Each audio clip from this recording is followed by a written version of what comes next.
This show is sponsored by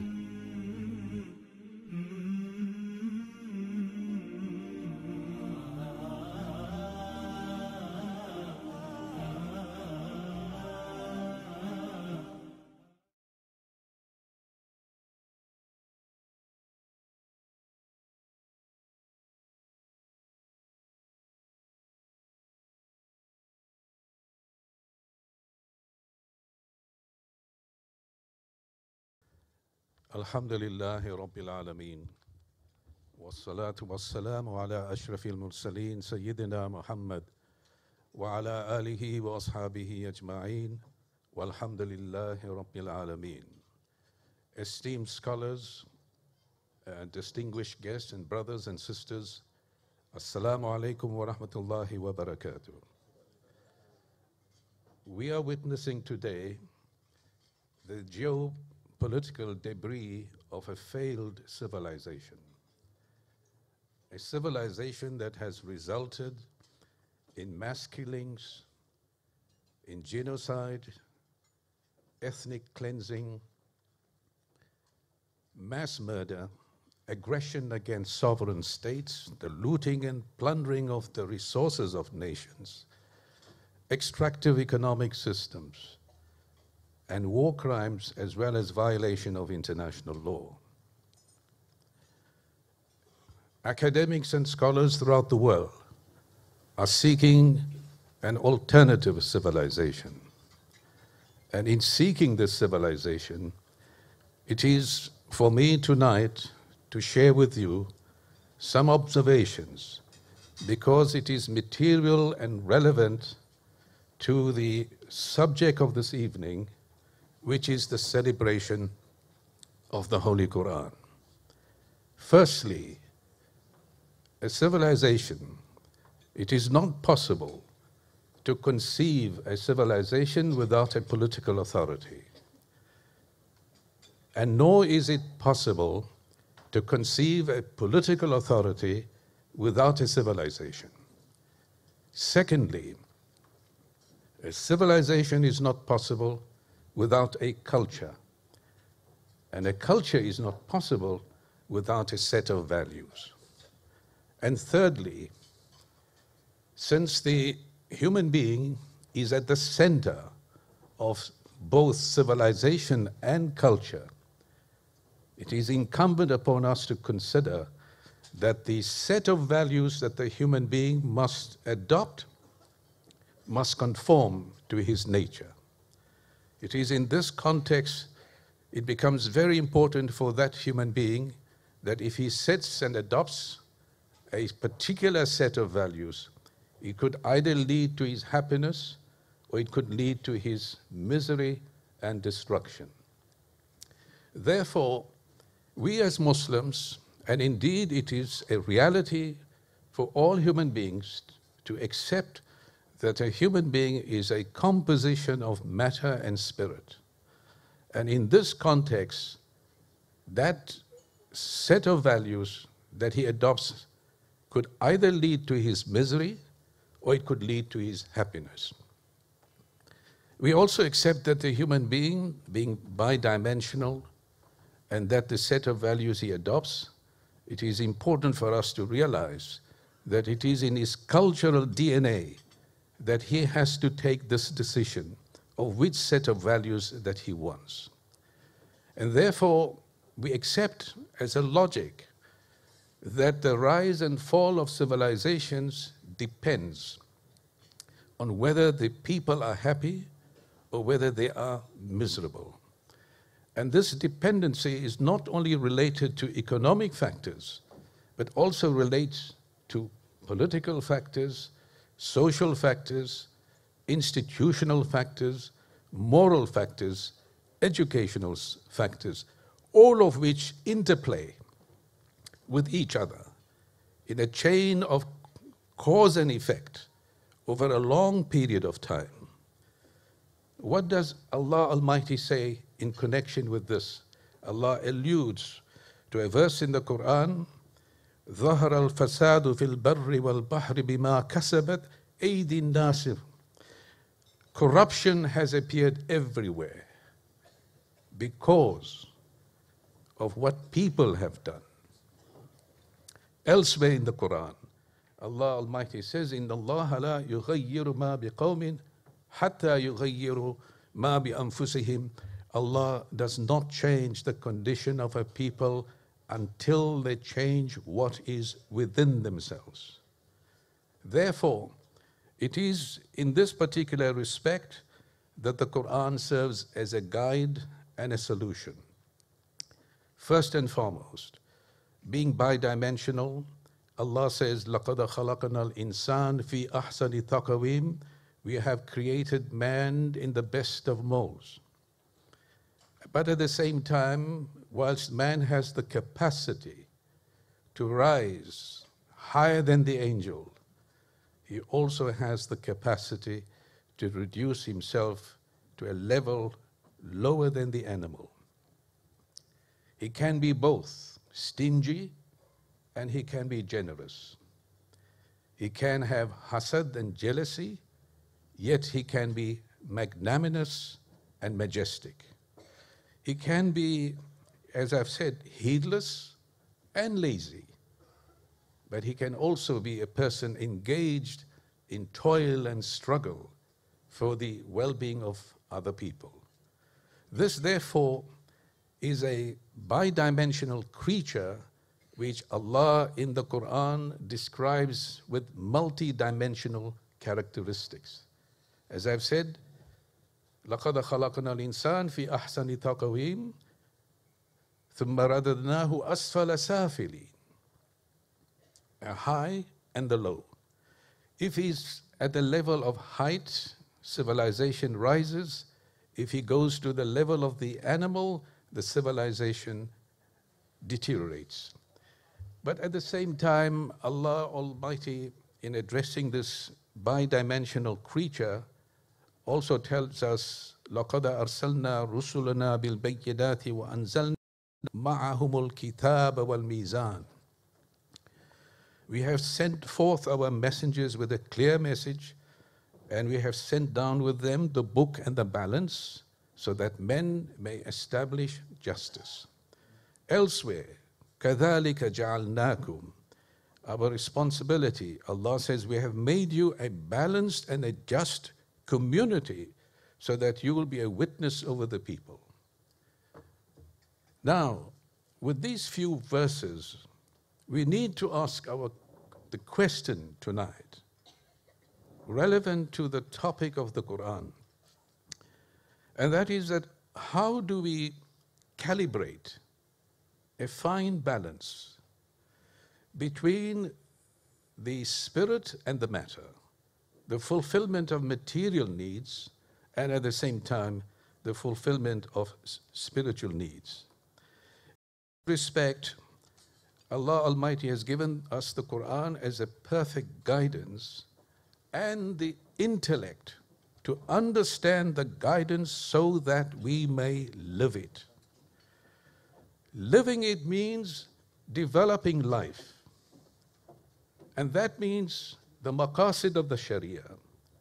All objectives of the Sharia, the maqasid, are directed to the inner and outer development of the human being. It means holistic development. Holistic development is crucial to the welfare of the individual. If there's no improvement in the welfare of that person, he will not be motivated to do his best. And in the absence of such development, inflow of human capital, financial capital, as well as intellectual capital is reduced. And when that is reduced, disintegration begins, fragmentation, division, discord, and eventually the collapse of that society. So let us see now, in the next few minutes that I have, is how does this maqasid of the Sharia unfolds and for the development in the light of the Quran, for the benefit of the individual and the ummah. The first one, and I have tonight with me the honor of having many of outstanding scholars. I have no doubt that they will concur with me that the first objective of the Sharia, the maqasid, is haqqul haya, sanctity of human life, fulfillment of organic needs like food, water, clothing, a roof above one's head. That is the first objective. But that's not enough. Organic needs, if you do not have it, you will die. But you still need instinctive needs. Instinctive needs are companionship, marriage and spouse and relationship. Of course, you can have everything in the world, but if you do not have companionship, you may not die, but you will certainly be miserable. So Allah Almighty sets you the second objective, which is haqqul nasl, sanctity of family and community. Clearly the laws are laid down.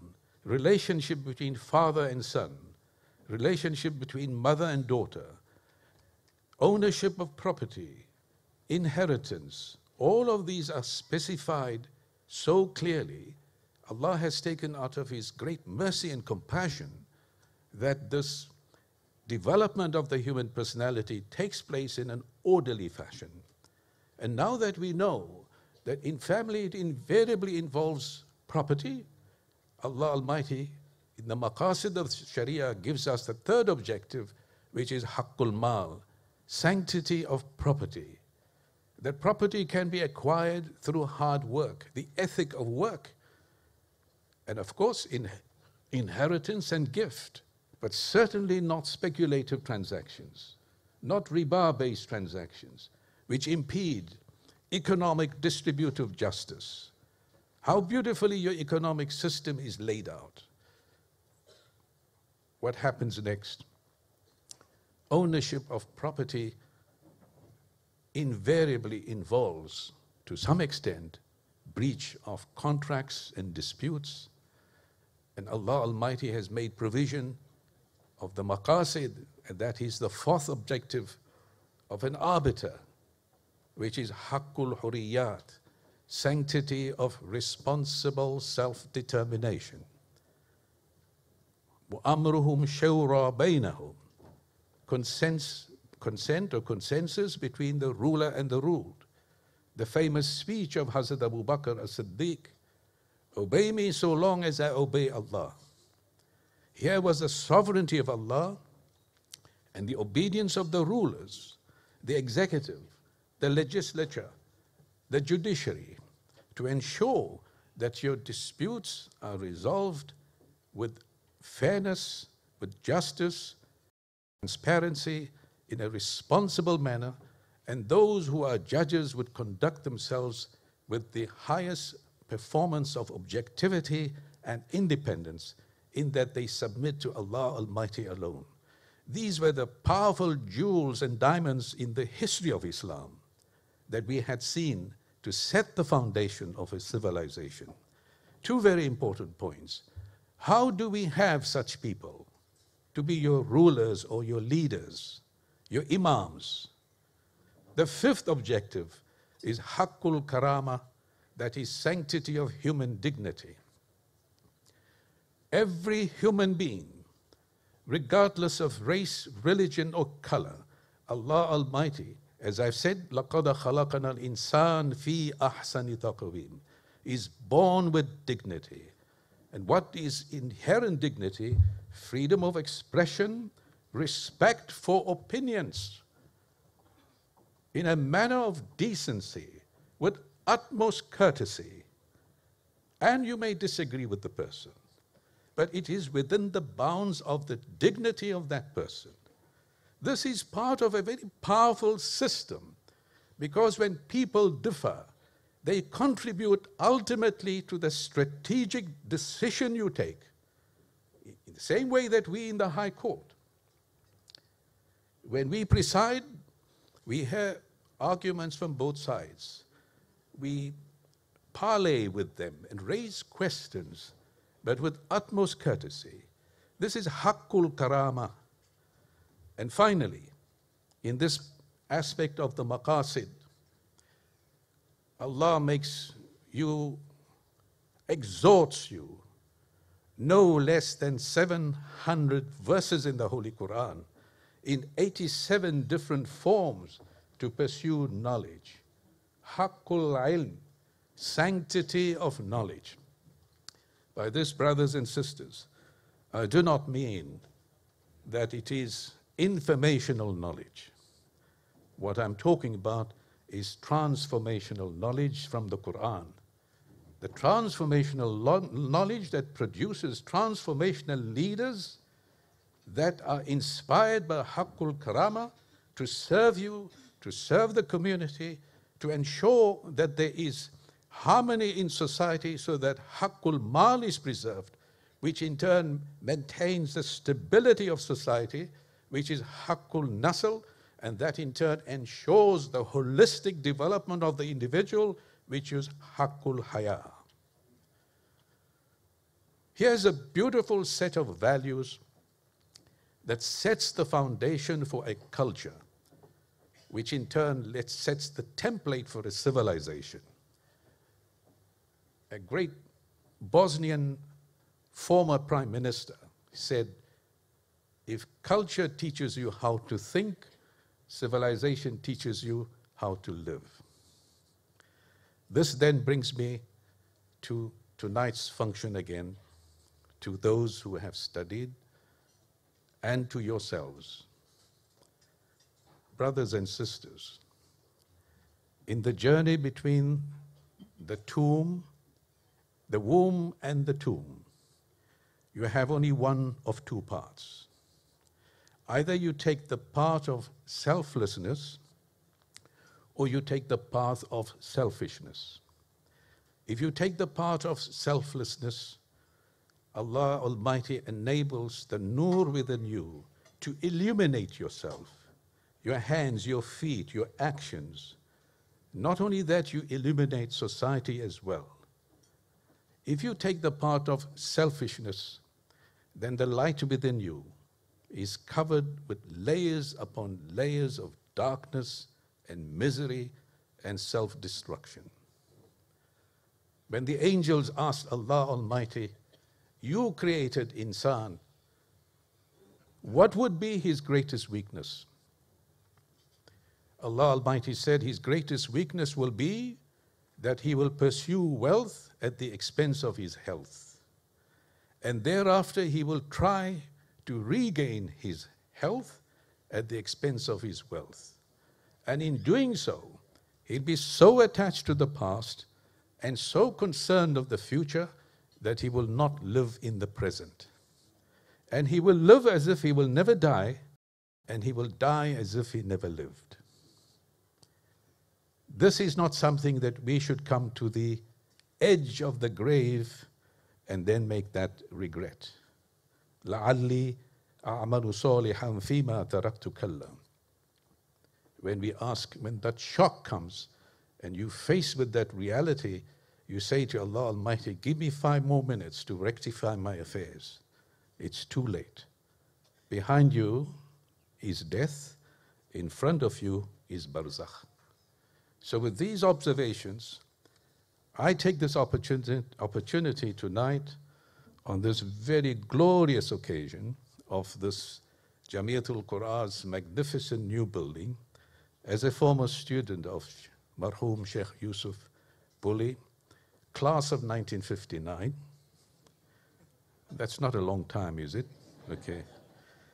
To commend firstly to the office bearers of Jamiatul Quran for their passion, their commitment, and of course to the family of Sheikh Musa Gaudar in the continuation of the legacy of these 2 great masters of the Quran. May Allah Almighty raise their status to the highest rank in Jannah, and of all his students, past and present. And for what I've said earlier, for those who are listening, especially the students of Jamiatul Quran and Hafiz throughout the country, memorize the whole Quran, but in memorizing it, imbibe it. that in the act of imbibing the Quran, let it touch every cell of your body so that you can understand the values, the set of values that we could use it to resurrect the original structure of holistic knowledge. And we hope that in doing so, you will solemnly regard the Quran as your roadmap to navigate to a full and complete holistic development of your personalities, so that when you reach the edge of the grave, it was a journey well earned and of the Ummah's appreciation and most deserving of Allah's immense pleasure. Shukran. Wassalamu alaikum.